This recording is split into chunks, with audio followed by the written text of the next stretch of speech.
We're good to go? Yep. All right. Well, good afternoon, everyone, and welcome to the third session in a series being graciously hosted by Telco, where the idea is to bring together business leaders, corporates, SMEs, entrepreneurs, and everybody else who is affected in a financial way by this COVID crisis. The idea is to share experiences, hold constructive discussions, spark creativity in each other as we craft practical steps to help each of us survive and thrive throughout this pandemic that nobody knows when it might end. So welcome, and we'll just give this a few minutes for everybody else to join, and then we'll officially start in about 2 minutes.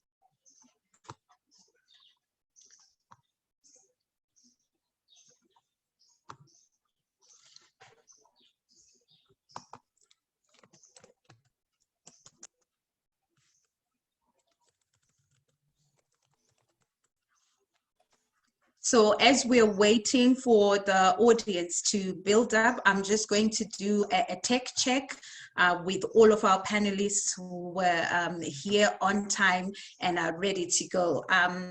Chris, just to check, is your audio, everything okay there? I suppose. I've been asking a fan if you don't know. Oh, yeah. Good, thanks. We can hear you loud and clear. Ndabenhle?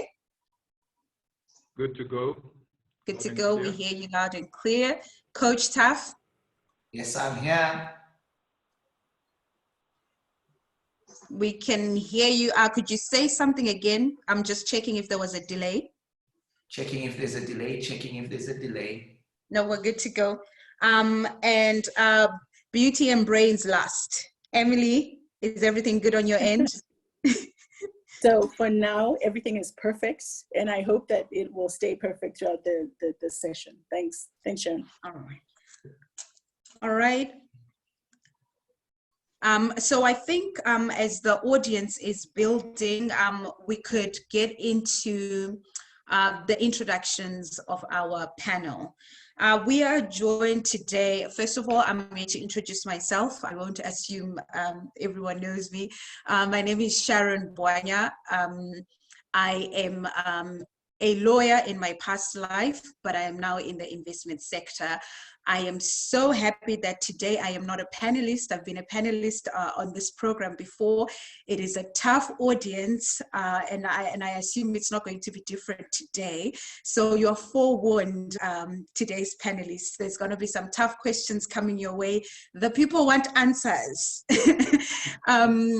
I'm very happy to be moderating this session today. We are joined by Chris Mugaga. He is the CEO of the Zimbabwe National Chamber of Commerce. He is not new to panels. We've been on some panels before, home and away. So I know that he's got some good stuff in store for you. We are also joined by Ndabenhle Nkala. As you can see, the future is generation 80s. Ndabe and I are age mates, and he is the head of operations at Telco, but he is also an entrepreneur in his own right. He is a rancher, runs a livestock farm. I don't know whether this is paid marketing. This is a paid marketing gig, but Ndabe, we need to talk afterwards for this marketing. Welcome, Dava. We are also joined by Coach Taff. Coach Taff and I are meeting for the first time today, but in today's world, we've been friends on Facebook for years and years and years. He is an executive coach, author of Exit Your Excuses, outstanding family man. Some of you might know him for his legendary beginning of term family pictures with his with his crowd. So very well rounded, and here to be sharing with us a lot of psychology, what we're going through both as business leaders, as consumers, as we navigate this pandemic. Welcome, Coach Taff. And lastly, but certainly not least, we're joined by Emily Nemapare. She is the head of marketing and communications at First Capital Bank, still widely known as Barclays, so but in association with Barclays.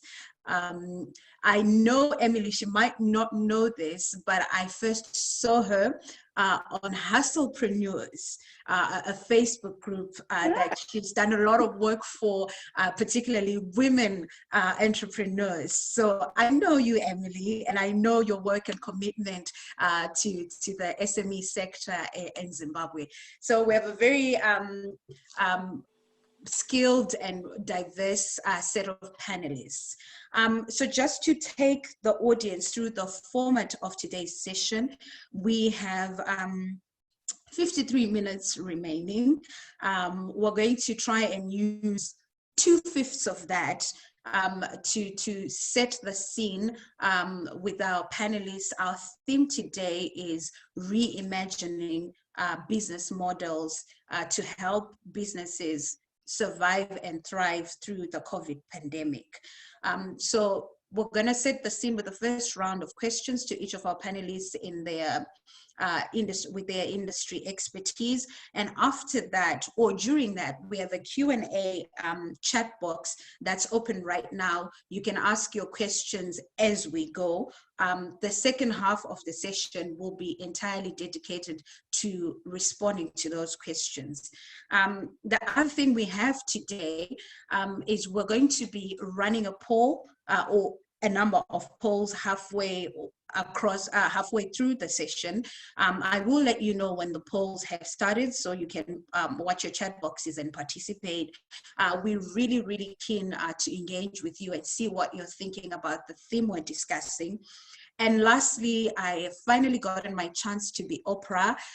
One of our panelists has very kindly sponsored 3 coaching sessions to one lucky corporate. And your participation, your level of participation today will give you a chance to win this amazing giveaway. I won't mention how much it is usually priced at, but it's a fantastic deal you're getting today, and all you've got to do is participate. So yeah, let's get started. My first question is going to be to Emily, Honor Ladies. Now, Emily, what would you say businesses, how should businesses be redesigning and reimagining their communications and customer engagement models, starting right now during the pandemic and as we are going forward?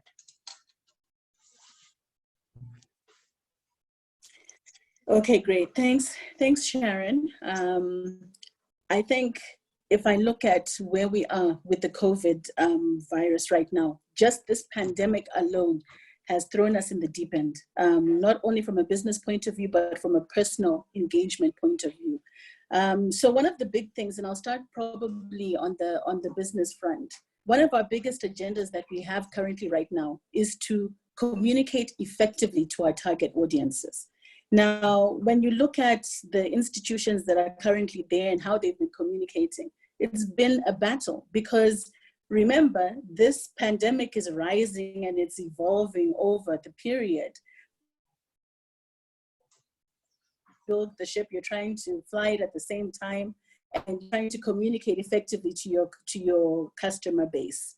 Now, if you have a broad customer base, you start really looking at the platforms where you can reach those customers. So number one, are you ticking boxes in that we are just saying we've put something in the paper, we've done a radio advert, and we've put something on social media. But your target audiences or your customers, are you actually reaching them on those platforms? So I think platforms become a very key conversational, aspect in the whole conversation around communication, and also just accuracy in the information that we are sharing. How accurate is your information? So yes, I think there's a bit of importance in acknowledging that we don't know everything. Now, the fear of communicators is that you fear that you have to know everything and you have to, answer all the questions for your customers. But I don't think in this situation, that is the strategy to take.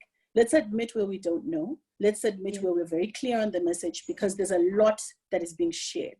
So how does a customer siphon through all of this, information? Go on any WhatsApp platform right now. You're inundated by all of these videos, all of these stories, the testimonials. Go on CNN, all of these channels. I mean, it's just an influx of information. So as corporates, I think we need to be really responsible in how we communicate, how effective we communicate, and what we are communicating. So yeah. That's right. From a customer perspective, right, as a customer myself, you couldn't be more spot on.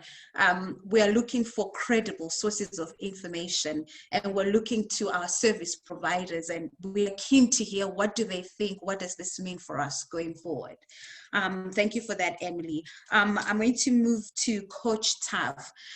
Coach Tav, what sort of mindset should business leaders and process engineers get themselves into to kickstart this process of reimagining a whole business model? That's something that you can't just do with your current mindset. And right now we are inundated. Business leaders are under stress, and most of them are fighting to just survive. But the purpose of this session is to move beyond just survival, go into thriving, and remain relevant and viable post-COVID. What sort of mindset, what sort of things should we be thinking as business leaders? Thank you so much for that question. I think as a coach, we always love to use acronyms, so I'll use this opportunity to do the very same. The first thing is that the mindset that we need to be engaging in is the one that looks at the current realities that we have. I think a lot of people are not, and businesses especially, are not really looking at this. And when I look at business, I'm looking at both the leadership, directorship, ownership, employees, and so forth. I don't think they're really looking at this from a point of view beyond what you were talking about just now, the WhatsApps. And so I'll use the acronym ROAD to answer your question. The first thing is that we have to call upon a revolution on our realities. We have to revolutionize our realities. COVID is here. And what does it mean for our business? Are we making money? Are we not making money? What is our cash flow? In the meantime, when we come back, how are we going to answer issues to do with salaries? And how are we answering some other costs while we are not making money? There has to be a revolution. But while we're sitting there, the board looks at the opportunities. How do we optimize on these opportunities? Can we also call upon telco, for example, and help us with our digital transformation? Can we convert some of our delivery systems into dial delivery? Where are the opportunities? How do we increase? How do we make sure that our employees can become more efficient, effective while they're operating from home? Should they be coming every single day of the week after the lockdown has ended? What does it mean? How do we optimize these opportunities? Do we keep people? And there are lots of opportunities that need to be taken into account. But the most important thing, and I'm saddened because I've begun to see a lot of people losing the mark already, is people are giving up on the different businesses and the things that they're supposed to be doing. The A stands for advance your agenda. When you went into your business, what was your agenda? What did you want to achieve? How can you scale it up? How can you make sure that you remain in business, you grow your product portfolio, you grow your market, going through marketing? Emily will agree with us. We used to like the Ansoff matrix. Do we market penetrate? Do we product develop? Do we diversify? All those things. What you have to do is you've got to advance your agenda. Finally, I think this is an important one. The D is, how do you then define your destiny, which talks about looking beyond the current situation. Do you change your vision? Do you refine it? How do you define who you are becoming, who your employees are becoming, who your customers are becoming, because your customers have changed. And so there's all these things that we have to now define in terms of the future. Do we do scenario planning? Do we go into strategic planning?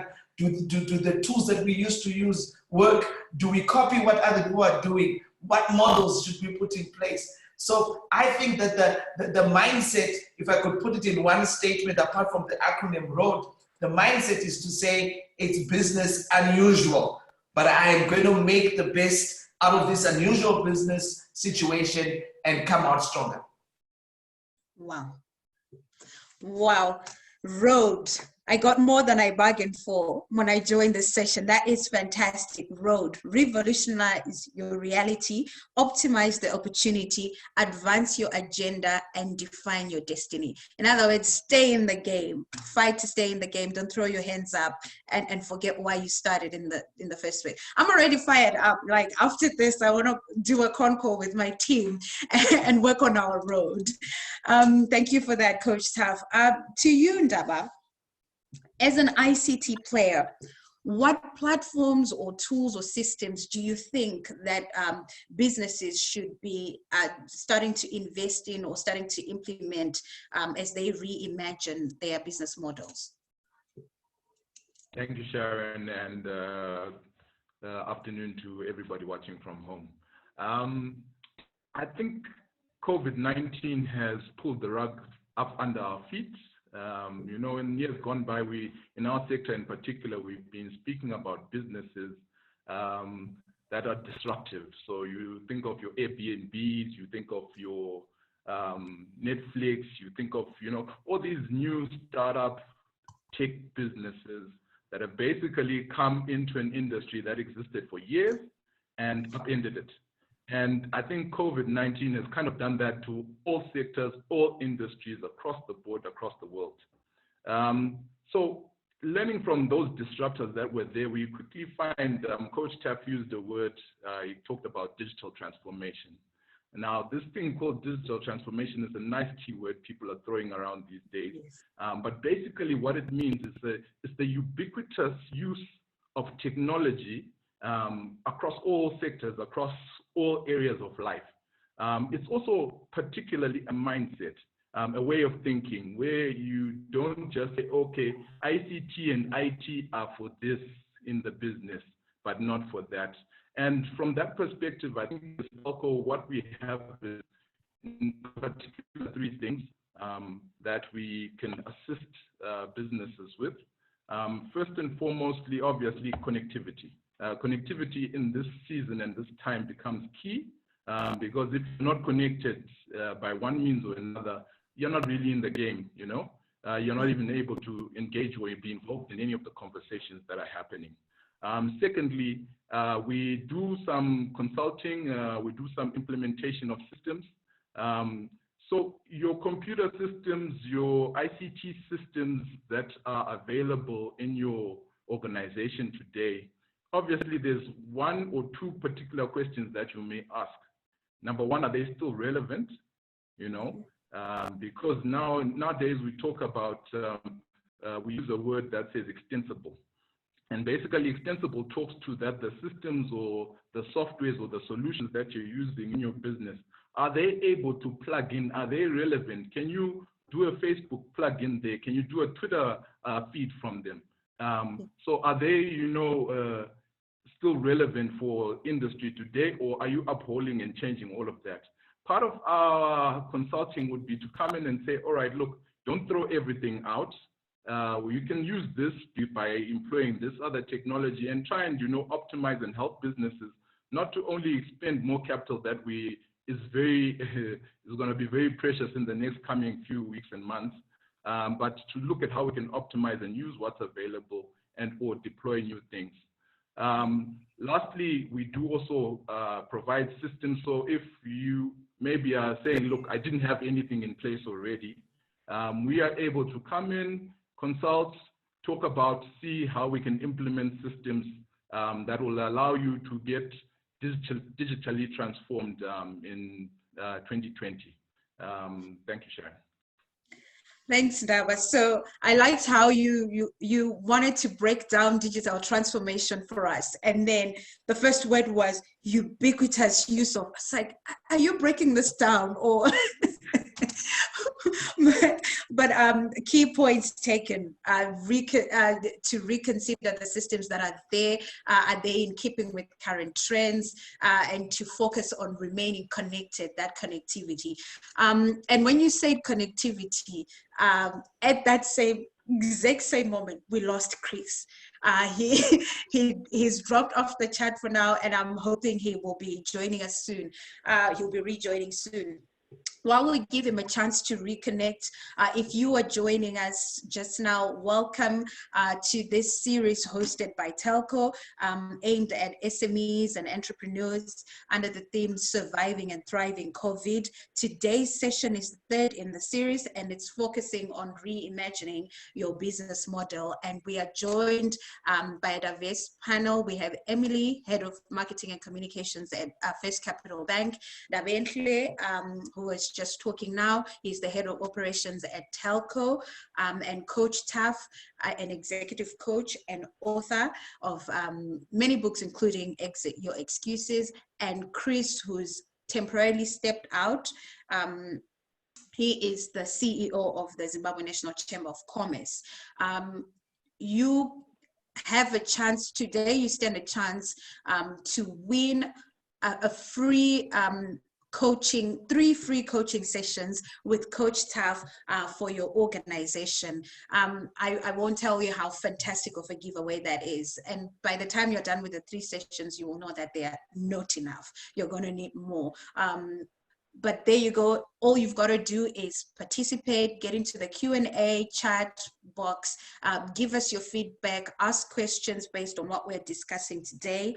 And lastly, in a few minutes, around 1 o'clock or soon after that, we're going to be running a poll. So look out for that and participate. I'm just going to go through what's been some of the comments that we've had from the audience here. We have Tandolwen Kosi, who says she definitely agrees with Emily on the communication side. Corporates also need to think of a robust change communication strategy to help employees and clients in particular to embrace the new normal. That's, I couldn't have said it better. We also have another comment here from Aaron Chingombe, which is a bit of a question, so we're going to get right into it. Directed at Ndabe Nkala, what is the capacity of Zimbabwe's broadband services to become fully tech compliant? Chris fell off probably because of poor network. Can our system handle it if everyone comes as a bang to start using Zoom and other systems? So that's directed to you, Ndabe. Thank you. I think in terms of capacity, we've got quite a number of internet access providers and quite a number of pipes to the internet that are already available within Zimbabwe. Capacity-wise, I do not, in all honesty, think we're using a significant amount of the available capacity. More of the challenge traditionally has been people's capability to pay for that. Maybe just to help delve in a little bit there, connectivity is connectivity, but not all connectivity is equal. So by that I mean that, for example, we've got a lot of mobile connectivity at the moment with over 3G, now 4G coming in. We've got ADSL. We've got a number of access technologies that are available. But, you know, as soon as you start talking about things that need broadband, quite a lot of bandwidth, including our Zoom video session here, maybe that there's still a lot of growth that needs to happen in the industry and in the market. So yes, I think, and I think even as, you know, there were whole controversy around 5G. 5G, what it's supposed to assist with or help with is to get people quickly to a place where we've got more and more capacity available. So I think connectivity, there is still some work to be done, but I think there are solutions that are available today that people can jump on and get working. Yep. Thanks for that, Ndaba. I'm going to direct a question here from Yokai Mzinda, to Coach Tuff. It wasn't directed to anyone in particular, but she says here, there is a total shift in focus due to this pandemic. Everyone is scared and concerned about their health. Demand has shifted towards basic necessities. Most products seem to be luxuries. How do we make our products and services relevant? And Coach Tuff, just if I can hop onto Yokai's question here, what do you think is the shifting mindset of a consumer, and how should businesses be responding to that within the backdrop of what Yokai has explained as we're scared and concerned and reevaluating what is basic, what is luxury? How do we make our products and services relevant? So this is a very interesting discussion, and thank you, Yokai, for that question. And for you, Sharon, to direct it to me, is to say that everybody right now has to show up in one way or the other. We don't know who we are. We don't know whom we've become, because everything that we knew about ourselves has gone. It almost feels like, and there's a greater number of us who are hoping that we're just going to go back into the normal situation. And the reality is that we are not. And so how do we create products that don't seem to be luxuries, that are going to answer everybody's need? All the marketers, the manufacturers, or people interested in product design have to relook this, because the customer also doesn't know what they want. And so we have to design products that are going to allow us to inform, teach, educate people on how to survive using your products in this new season. And so how do we do that? Again, I'm going to try and use another acronym this time. I'm going to use show up. How do you show up with your products in this situation? You have to have products that are answering specific things that are guided by your strengths as an organization. You cannot say, because this is what I've traditionally given to my customers, I'm going to give them. No, it's going to be specific to the needs of what is happening right now. But then there's an interesting thing that we have to answer when we are looking at the things that consumers want. Consumers are looking for hope. If your product is not tied to some measure of hope, some believability, or something in that light, it's going to be very difficult for me to come and buy your product, because I'm looking at, number one, I don't have enough money. Most of the things that I thought I needed, I actually don't need. I'm scaling down because I don't know how long this is. I didn't have enough savings. But if you can tie your insurance product with hope, your internet connectivity with hope, your banking with online banking with hope, all of this, I think it's important, because that's what people are looking for. Right now, people are in despair. And sadly, depression is kicking in. I was talking to a friend, and she says to me, listen, right now I'm done with kids. I miss adults. And we're going to be missing adults for a very long time. And so we have to attach that to hope. Now, then again, the O is the same as the other one, is to say, but how are you giving me an opportunity as you're creating your product so that I have more control? What has happened is that with the COVID, we have lost control. We can't go visit our parents. We cannot visit the people that we knew. So automatically, I'm looking for a product that if you give me this product, I have got some measure of control. So what opportunities are you giving to me so that I can control my way of life? Will you not disappear on me? And this is why these delivery businesses are going to grow, because you're giving me control. I can pick up the phone, I can call you, you're giving me control to say, I want to order this, it's going to be here in 45 minutes. I pay you, I don't touch you, you sanitize yourself, I sanitize myself, I'm done. So you have to give me opportunities to remain in control, okay? But then, if you're looking at the way that the consumer is thinking now, is to say, oh my gosh, I found myself wanting, how do I create a way forward? If your products are not showing me how post this lockdown, post this COVID, I can still be with you, then there's a problem. we have to be selling vision. Without a doubt, we're selling vision. How is your product going to service me? How is it going to aid me? How is it going to make me grow? And then the U for show up is unique. Your products have to be unique to me. Mass marketing, I'm sorry, is going to be a big challenge going forward, unless it's things that are basic necessities. But we've got to now create a number of products which are going to answer unique needs, because what has happened is that the need of my mom who turned 64 yesterday, and all this information going around that the older generation are more at risk, they have got their own needs. The needs of my children who are saying, Dad, do we still go to school? Do we want to do internet schooling or whatever it is? Those are different needs. So we've got to answer the products based on the unique needs, because I'm also unique. I've got my own unique ideas of what I want to do.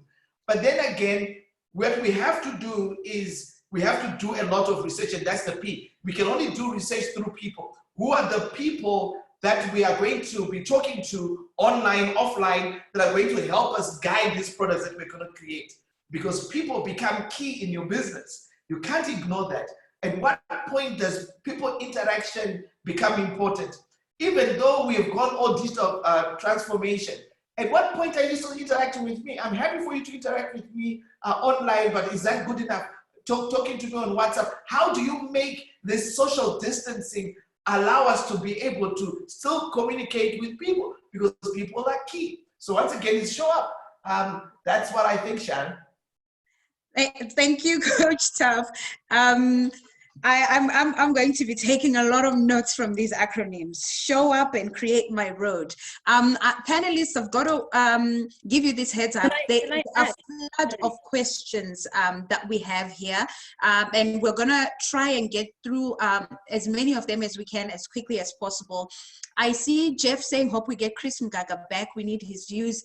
I'm with you, Jeff, and we have the back office team trying very hard to get him back on, because as you know, that NCC has sort of a bird's eye view on the macro landscape, and we're also desperate for his views. We're working hard to get him back. I'm going to move to a question here that's it's a comment directed at Emily, which I will combine with the question. Edmond Samutereko here says, Emily, is that communication that, that you spoke of, the one we are reimagining, not only benefiting businesses that are operating during the lockdown? Some are completely shut. How do they survive? So hopping onto Edmond's comment here, Emily, it's common cause that a lot of companies are going through financial distress, and how should financial services providers like yourselves reimagine how to respond to the unique needs of each of these companies? As Edmond points out, some are completely shut, some are operating, so they are obviously going to have different needs. How do those companies survive, and how should financial services be reimagined to meet these needs? To you, Emily.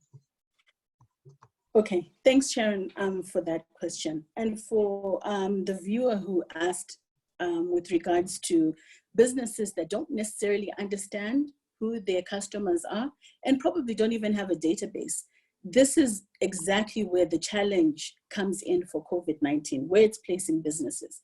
It's forcing us to really understand data, the data that drives our organizations. And we may not have had it before, but moving forward, that then becomes the challenge. So a small business that's running probably with a couple of orders that runs the business throughout the month, they need to really dig deep into understand the data.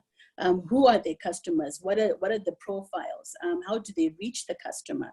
What is the customer patterns in terms of how they even transact with them as a brand? But going on to your wider question, Sharon, I think when we look at SMEs are really, really being challenged in this environment. And challenged not in a good way, but I think there's always an opportunity for us to look at the glass half full.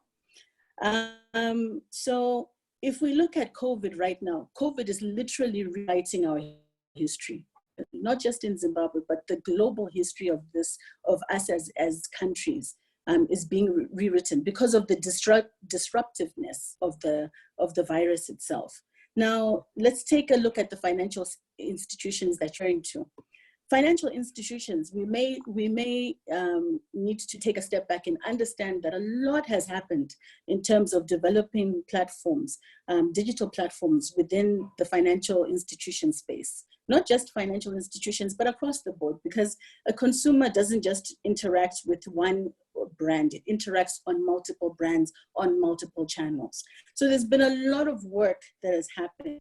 But what COVID has done is that literally overnight, we've had to speeden up the plans that our 5-year plans into 24-hour plans, into 72-hour plans. The platforms that we probably were planning on going digital on for in the next 2 years, we were now forced to make those processes and transactional platforms digital within a 72-hour period. Because we need to understand that the consumer does not stop wanting your product because of a virus. The need is still there. So how do you solution for your need? Now, if you look at banking, for instance, because of the wide network in terms of branch network that you may have, significant number of people were not enabled to work from home. Now, in this crisis where you're being told you have to shut down for 21 days, the old, I think, culture has been that only probably a very few handful of people are the ones that are enabled to be working from home.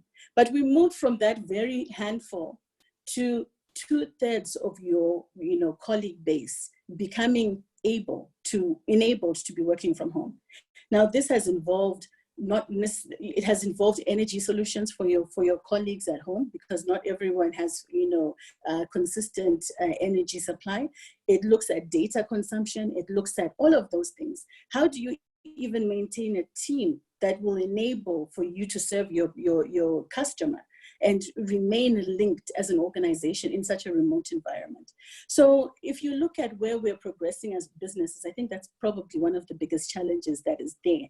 But it's going to progress the development of those platforms and solutions for our SME customers. Now let's look at the SME themselves. Our SMEs have literally come to a halt in terms of the flow of financial income inflows.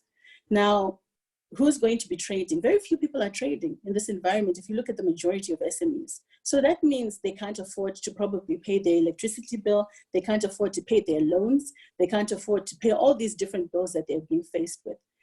In terms of financial, is it fair for us to just say, okay, how are financial institutions going to solution for them? I think the question for me becomes, how do all the ecosystems come together to solution how we can support industry and commerce? That inflow, that financial inflow has to come back. But we also need to be cognizant of the fact that after COVID-19, there is a world. What is that new world order? What does that look like? And I think it's trifling to say when Coach Taff was talking about, developing different aspects around your businesses and really interrogating what your business can bring to life now. Well, how does it remain sustainable so that it's operating in the next month? There are 3 key questions that I would be looking ask SMEs, at least from my. I think number 1 is business sustainability. How sustainable can they make their business? Because now you need to strategically look at that sustainability from a business point of view, post-COVID. And who are the enablers? Who will enable you to get to that sustainable position? And what exactly are you requesting from those enablers? And then I think the last question really should be about how do you protect your communities? Because remember, we're talking ecosystem here. Yes, you may get some financial support from a banking institution if banks are able to or capacitated to support as best as they can, but you need customers. So how are you as an also supporting your customers? Now, the concept of CSR has always been big business conversations, but now we're moving into an environment where, as a small SME, you need to protect your customer. And how are you going to protect your customer? You need to start looking at those kind of opportunities. So Sharon, it's a whole lot. It's about regulation. It's about compliance. it's about legislation. What legislation is being put in place to support the economy so that the economy as a whole is supporting small businesses to come out of this alive and thriving. I think the last thing from my end is it's very important for us to separate the issues. There were issues that SMEs were facing pre-COVID that had nothing to do with COVID. It could be other drivers that were driving those challenges, but let's separate them and take them out of the mix and acknowledge them for what they are. And then there are situations and challenges that came because of COVID. Because if we paint everything with one fell swoop of a brush, we may get a bit confused in terms of how we solution those issues. So my encouragement is let's be very specific with what we want and how we can help. But it is a call not only for banks, but it is a call for all industries to come together and to solution this for SMEs and for us as a whole. Right. I think one of the key points you made that I liked is there are pre-COVID issues and there are COVID issues, and to try and address all of them. But even then, wouldn't it be fair to say COVID has given us all a chance to revamp things that needed revamping already, to fix what needed fixing already? So in a sense, we could deal with all of them together, but just being mindful of the root cause of each of the issues. Thank you for that, Emily. There's a question here from Roland Murapa. He says, noting that Zimbabwe is an informal sector economy with probably 90% participation in the informal sector, how can that sector survive this COVID-19 pandemic? Now, earlier on when I was introducing the panelists, I had pointed out that Ndaba wears another hat as an entrepreneur in the, shall I call it informal sector as well as a rancher. I think you might be formalized, but and what we've been seeing over the past few weeks, for example, with livestock farmers and butcheries making home deliveries, not just them, everybody who sells something, from the lady who sells me peanut butter to grocery stores, to bakeries, everybody doing home deliveries in a bid to survive. So again, I'm going to hop on to Roland's question and separate the two. He says, how can that sector survive this COVID-19 pandemic? And I'm coming in to say that I've seen some of these survival strategies like the home deliveries. So as you answer Roland's question, may you please comment on how feasible some of these survival strategies are, given the costs and logistics involved in them, particularly in this example of everybody now trying to do their own home deliveries. So that's for you, Ndaba. Thank you, Sharon. I know about people doing home deliveries. I see it, it's a solution. The sustainability question, I'm not sure and I don't know. And I guess a lot of things that we'll have to do in the next while as we reimagine and reinvent ourselves to remain relevant, currently in the shutdown times and post shutdown. We'll have to keep evolving. We'll have to keep rolling with the punches and see what works and what doesn't work. What we can't do is do nothing. Obviously, you do nothing, you die. So obviously, yes, the delivery solutions. I saw people doing meat deliveries in all sectors of town. But I saw a very creative one this morning where someone said to people in Greencroft only.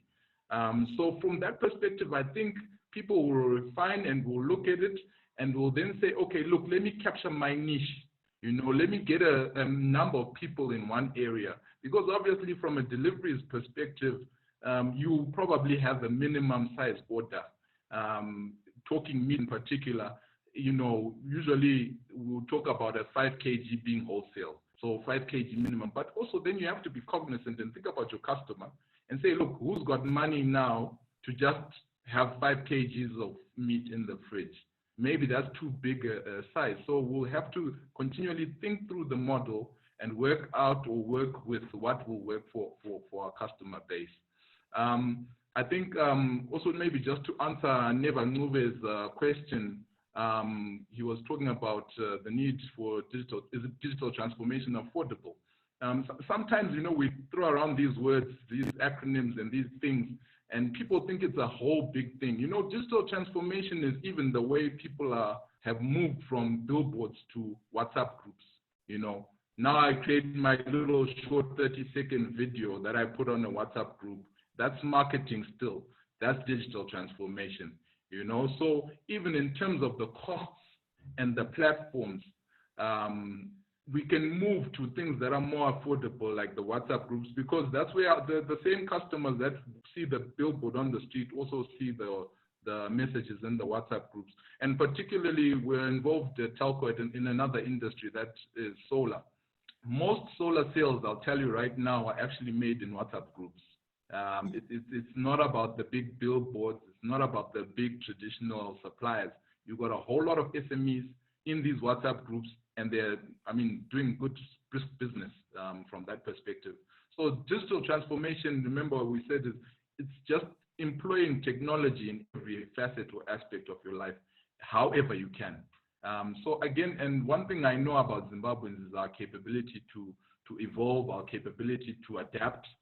So I'm very sure and very that people are going to reinvent themselves in the next short while and become relevant to their different circumstances. Thank you for that, Ntaba. Well, you killed 3 questions in that one response. Coach Tuff, there's a question here from Sandisiwe Ncube, and she says, how does the informal sector or informal businesses, how do they show up? Per your acronym, she capitalized the show up.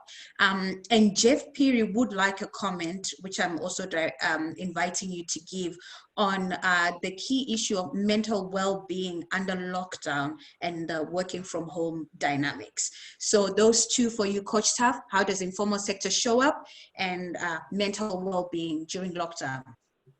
So the first thing, thank you so much, is how do you show up as the informal sector? Number one, you've got to have a strategy. What is strategy? How do you move from point A to point B given the current requirements, the current demands? And in my show up acronym, I talked about how you need to use your strengths. You work on your strengths. This is the time to work on your strengths. So after you've created a strategy, the next thing is you've got to question your structure. Do you need to have the people that you had? Do you need to use the suppliers you had, or the people that you're buying from? How do you structure this? Number 3 is system. What system is going to answer your business growth or whatever it is going forward? We'll be talking about the delivery systems and all of that. That's a different way, a different approach of taking your products to the customers. And then once we've done that, the next thing is you've got to ask yourself a very important question. Who can support you? You cannot do this alone. What sort of support do you require? When you've done that, the last question of the 5 S's is going to be scalability. How do you scale up? How do you go bigger? How do you go global? How do you make sure that you're not informal in Zimbabwe only because everybody is at home? And so what is it?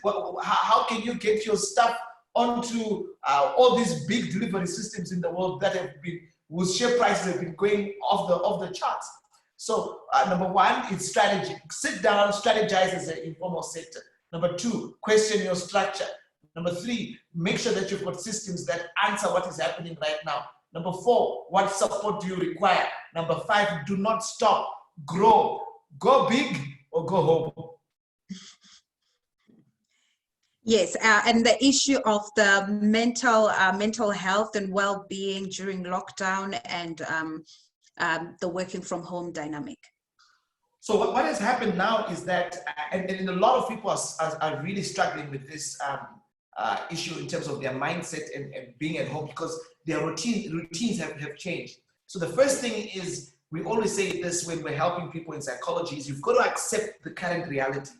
Accept that this is, we've got a challenge. You're in mobile, you cannot do the things that you're supposed to do. Now, once you've accepted this, and there's going to be a lot of things you're trying to try and go back to where you are, but right now we cannot, because we are under a law. And then when you've done that, I think it's important when you've acknowledged this to then say, what are you going to do about it? And then when you answer the question, what are you going to do about it? You begin to create new habits. You're going to create new routines. You're going to start creating new mindsets. But how do you do that? It's about the things that you're pouring into yourself. I always like this concept. It says, in a time of, in the wilderness, is a time for infilling. So what are you being filled up with in this season? What are you reading? What are you studying? You have to be able to say, some things I'm not going to read. There are certain comments I'm no longer reading on WhatsApp because they will affect my mental well-being. And so I would urge them to look at a powerful concept, and this powerful concept is called affirmations. You have to affirm yourself every single day. Call the best out of yourself, because the more you affirm yourself, the better your well-being is. If you infill yourself with all this negativity, that's exactly who you're becoming. So I would say, number one, accept. Number two, relook, make a decision what you would like to do. Number three, affirm yourself, and obviously surround yourself with people, even online, with people who are positive. Thank you for that. I heard of a man who is sticking to his old routine while working from home, gets up same time, gets dressed, has his breakfast, drives to the gate and back, and then gets himself in the working mode. Says it's the only way to kickstart his day. Time flies when you're having a good time. We have 8 minutes left. Now to our audience, we would like to apologize that we haven't been able to get Chris Mugaga back. He lost power. But what we're going to do is invite him onto the next session, because we definitely want to hear from the Zimbabwe National Chamber of Commerce. There's a question here, so I'm just going to do a last round, mindful that we're about to run out of time. There's a question from Aaron Chingombe. Let me just remind the audience, we had said we'd be running polls. There's a poll that's ongoing right now. Please would like to encourage you to participate and share your thoughts. This will also help us as we design more of these sessions to come in the future. Question from Aaron Chingombe says, Emily Nemapare, I am with the tourism sector. The oil price futures are said to be below zero. Maybe airline tickets will become cheaper, and as well as the cost of production. The industries will need a jump start, as it is clear that there will be need for loans to restock raw materials by the industry when they have begun operating optimally. Tourism then benefits. We already had a low deposit rate in the country. Is there enough funds in the banking sector to contribute towards rejuvenating the economy? And the sticky question of interest rates. There was also a question from Godfrey Joa around the same lines about repayment holidays. Now, just to say to our audience, Emily works with a particular bank and is not a spokesperson for the banking sector overall. But Emily, to the extent that you can, how would you address these questions from Aaron and Godfrey? Okay, thanks, Sharon. Correctly so. I think in general, if I were to look at what's been happening and the conversations that are happening in other countries that are probably way progressive in terms of how they are, how they've been dealing with COVID and how it has impacted on the financial markets, we're seeing the conversation in places like the US, where issues around at least some reprieve around interest rates, around charges for customers. I think now the conversation has reached a point where small businesses are actually asking, what then after the reprieve? So you get a reprieve for maybe 3 months or so, or 6 months, but is that a sustainable solution for them? Because I think they've already gone through the 3 months where they've experienced it, but now they're looking at probably more sustainable solutions. Other conversations are saying and indicating that, you know, if they're investors who would want to invest, this is an opportunity for us to be talking about partnerships within our businesses. I know that a lot of people are doing a lot of the same things in the same industries, but it could be a moment where we need to sit back and kind of, interrogate the value of partnerships, and not just a partner who's doing exactly the same thing, but maybe a partner in fintech if you are in manufacturing, because that's where the world is moving. We're moving towards a global world. So the second question with regards to the banking sector, that would definitely be I know, top of mind for my colleagues within BAZ and all of the other institutions within Zimbabwe. But I go back to the point again, is it only banking that should be, talking about this? Is this not a national agenda? I mean, and I think we probably need to widen the scope and not just place it on one industry, because remember, probably banks are also going to get a bit of backlash with regards to how COVID is impacting the businesses as well.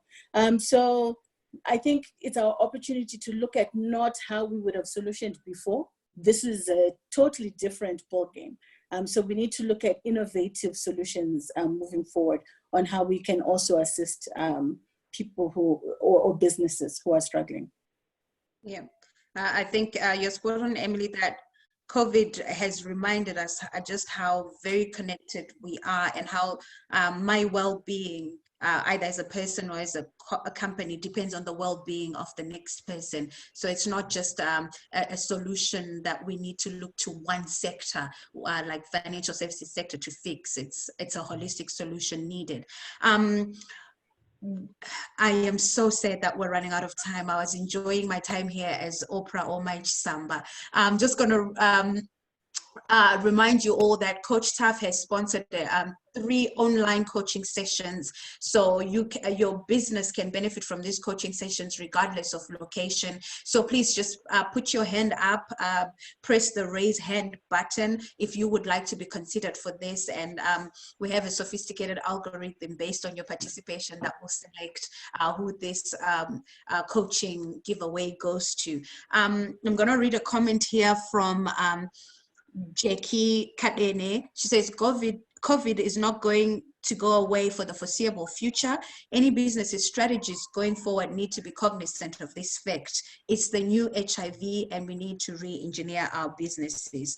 Thank you for that, Jackie. I'm just going to ask in the last 2 minutes we have, Ndabe and Coach Taff and Emily, for your closing remarks. If there's anything else you want to add in a 30-second impromptu speech. Ndabe? Thank you, Sharon. I think in closing, basically, at the point when the internet became a thing, like a really big thing, WWW, World Wide Web, what the internet did for the world is that it created what we call a great equalizer. It granted everybody access to information. There were days when you would have to go into a library to look for a particular book on a particular topic to get information. But the internet came in and it equalized, because it allowed everybody to be able to find information at a click. And I think in this time, in this season, as we try and reinvent, let's use the internet, let's use technology to kind of do the same. Technology is a great equalizer. It will enable us where maybe yesterday, pre-COVID, we were not able to do certain things. Today, the opportunity and the time is there. Yeah, let's use the technology, let's use the internet. There's been an equalization that's happened. Let's reinvent and rethink ourselves to become relevant in the time to come. Thank you. Thank you, Ndabe. Coach Taff? You are on mute, Coach Taff.